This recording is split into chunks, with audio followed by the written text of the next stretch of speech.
Reggae célébré au Palais de la Culture de Trècheville. La 3e édition du festival Abbey Reggae s'est ouverte aujourd'hui.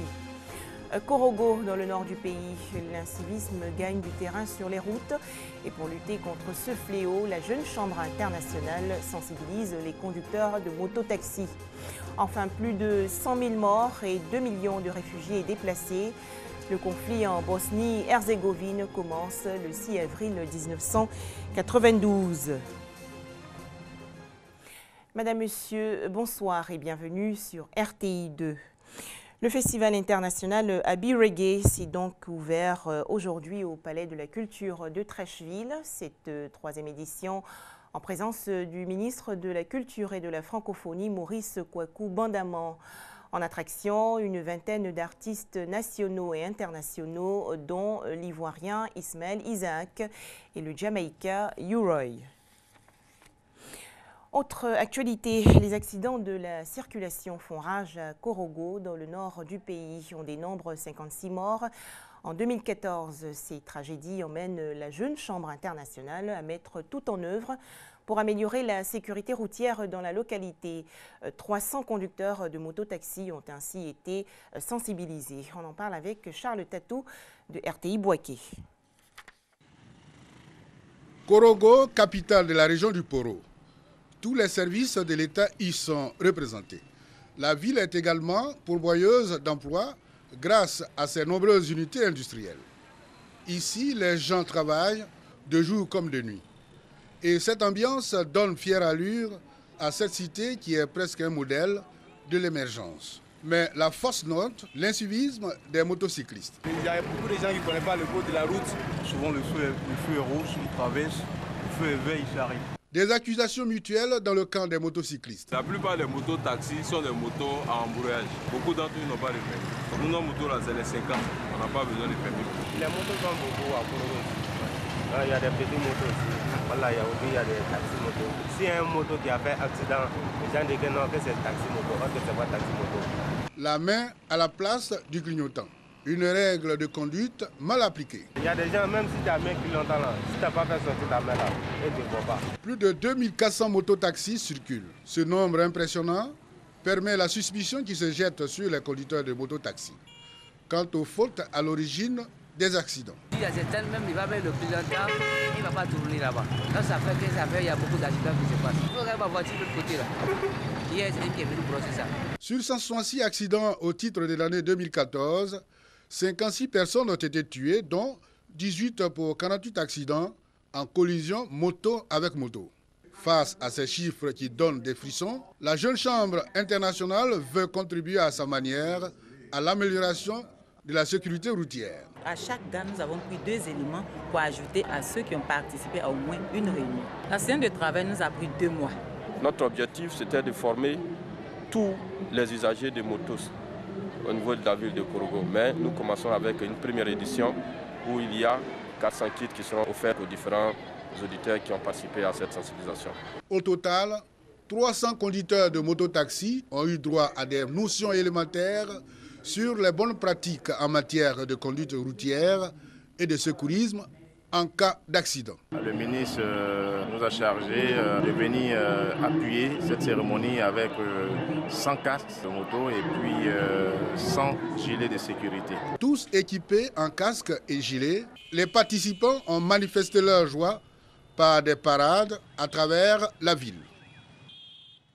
Voilà, un retour à Abidjan avec ce projet pour favoriser l'insertion socio-économique de la jeunesse. Environ 400 jeunes des communes de Cocody, Koumassi, Plateau et Yopougon vont bénéficier d'une formation dans le cadre du programme de ravalement des façades des bâtiments privés et publics du district d'Abidjan. Le lancement de ce projet s'est déroulé aujourd'hui dans la commune de Koumassi. Mobilisation exceptionnelle des jeunes au centre professionnel des métiers de la mécanique et de l'électricité de Koumassi dans le cadre du projet de ravalement des façades de bâtiments privés et publics. 400 jeunes âgés de 15 à 35 ans ont été choisis pour être formés au métier de la peinture, du bâtiment et de l'embellissement des pelouses. Je veux dire merci à tous nos bienfaiteurs pour l'insertion des jeunes aujourd'hui. Demain, nous pouvons être des élites de la nation. Grâce à ça, on pourra se prendre en charge. Nous ne serons pas des jeunes délaissés, livrés à eux-mêmes. Coût du projet, plus de 800 millions de francs CFA. Il s'inscrit dans le cadre du projet Emploi Jeunes et Développement des compétences à PGDEC, financé par la Banque mondiale et exécuté par l'État de Côte d'Ivoire. Après ces mois de formation et de pratique, vous serez doté de compétences qui vous sortiront du chômage. Sachez que seule votre abnégation au travail et votre persévérance vous ouvriront la voie de la réussite. Chers jeunes, je voudrais vous indiquer que le métier du bâtiment, et particulièrement celui de peintre en bâtiment, est un métier noble. C'est un métier noble qui nourrit quand on est sérieux, honnête et soucieux de travail bien fait. Représentant le Premier ministre, le ministre d'État Ahmed Bakayoko a affiché la détermination du gouvernement quant à l'insertion professionnelle des jeunes. Les jeunes, vous devez être optimistes. Si un jeune n'a pas confiance en lui et en son destin, personne ne lui donnera la chance d'un avenir meilleur. Le président a compris qu'il faut que la jeunesse ait un avenir. Quand les jeunes n'ont pas de travail, le banditisme augmente. Donc tous ces projets qui vont traiter la question de l'emploi jeune sont des projets prioritaires. Face à cette problématique de l'employabilité des jeunes, une politique nationale de la jeunesse 2016-2020 a été élaborée par le gouvernement.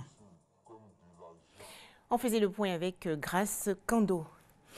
Bonne nouvelle pour les écoliers du groupe scolaire de Lolobo, localité située à Yamoussoukro, dans le centre du pays. Ces enfants pourront désormais fréquenter une bibliothèque équipée et enrichir leurs connaissances. Cette bibliothèque, faut-il le préciser, est un don d'un cadre de la localité.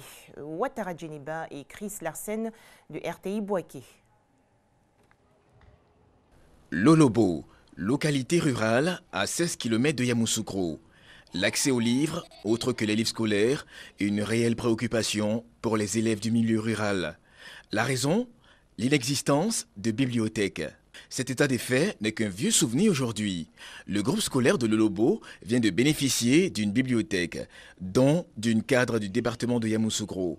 Cette action vise à inculquer le goût de la lecture aux écoliers des zones rurales.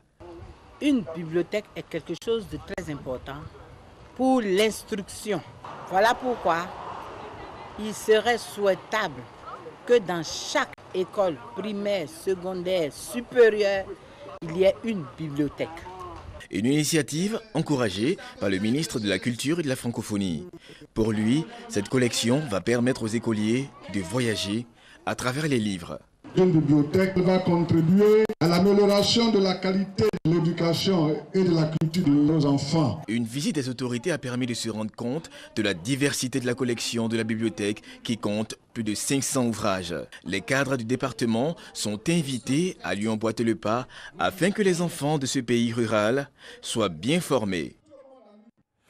Au chapitre santé, l'ouverture de l'antenne régionale d'Abengourou de l'Institut de formation des agents de la santé. L'INFAS Abengourou a donc reçu récemment ces quelques 130 étudiants, infirmiers et sages-femmes.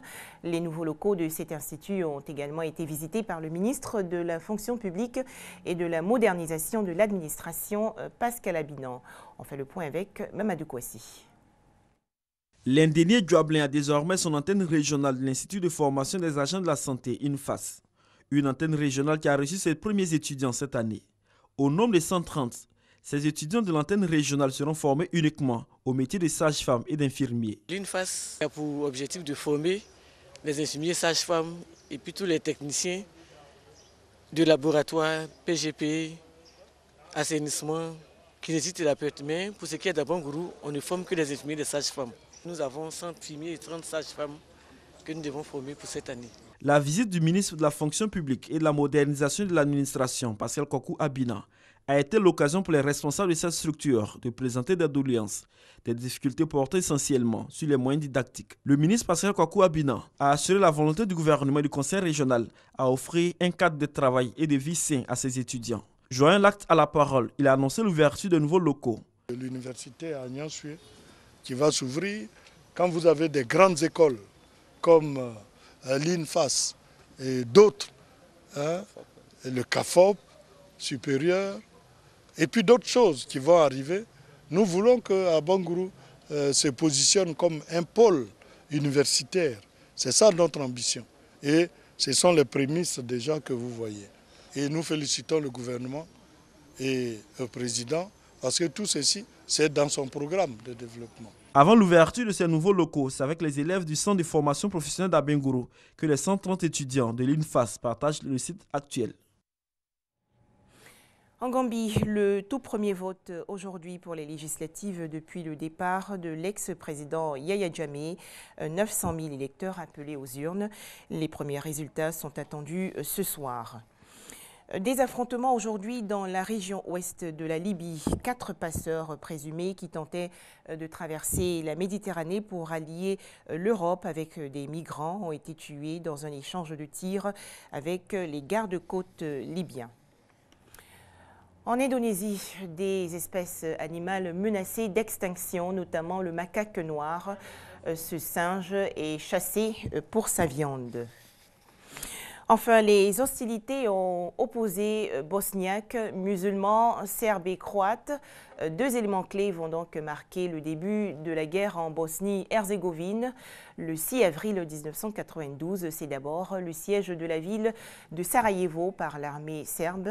Le même jour, la communauté européenne reconnaît l'indépendance de la Bosnie-Herzégovine. Ces affrontements vont profondément endeuiller l'Europe. Les explications de Franck Quadio. Le 6 avril, début de la guerre de Bosnie-Herzégovine, cette guerre est une guerre entre les peuples serbes, croates et bosniaques ayant eu lieu sur le territoire de la Bosnie-Herzégovine et ayant impliqué la Yougoslavie, la Serbie, la Croatie et diverses entités de l'actuelle Bosnie-Herzégovine. Cette guerre débute le 6 avril 1992 quand l'armée serbe attaque la Bosnie qui venait de déclarer son indépendance. La guerre s'est achevée par les accords de Dayton le 14 décembre 1995. La guerre en Bosnie est une conséquence de la dislocation de la République fédérative socialiste de Yougoslavie, elle-même liée à la chute des régimes communistes en Europe de l'Est en 1989. La renaissance des idées nationalistes en Yougoslavie a fragilisé le rôle central du Parti communiste. Les arrivées au pouvoir de Slobodan Milosevic en Serbie en 1987 et de Franjo Tuđman en Croatie en 1990 accentuent la crise. En juin 1991, la Slovénie déclare son indépendance et la Croatie en fait de même.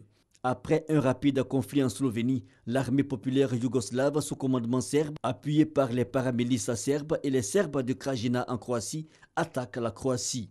Le symbole du début de cette guerre est certainement la bataille de Vukovar. La Bosnie, ne voulant pas participer à ce conflit contre la Croatie, décide de déclarer sa souveraineté en octobre 1991, mais la commission Badinter précise alors qu'elle ne reconnaîtrait l'indépendance de la Bosnie que si un référendum était organisé à cet effet en Bosnie. Le résultat du référendum est de 99% de voix en faveur de la Bosnie indépendante. L'indépendance de la Bosnie est en conséquence proclamée par le Parlement bosniaque le 3 mars 1992. La République serbe de Bosnie, l'entité des Serbes dirigée par Radovan Karadzic, déclare à son tour, mais sans aucune procédure constitutionnelle, son indépendance. Cette république ne sera jamais reconnue en tant que telle par la communauté internationale. En 1992, les Serbes de Bosnie, qui ont pris pour capitale Pale, à proximité de Sarajevo, entreprennent donc un long et violent siège de la ville. Les premiers bombardements des forces serbes frappent la ville le 6 avril 1992, le lendemain de la déclaration d'indépendance. Sarajevo est soumise à un blocus complet. En mars 1994, un accord est signé entre les dirigeants croates et musulmans de Bosnie sous la pression de la communauté internationale, surtout celle des États-Unis envers le président croate Tuđman. Voilà, merci de nous avoir suivis. À demain, vendredi 19h. Ce sera toujours sur RTI2.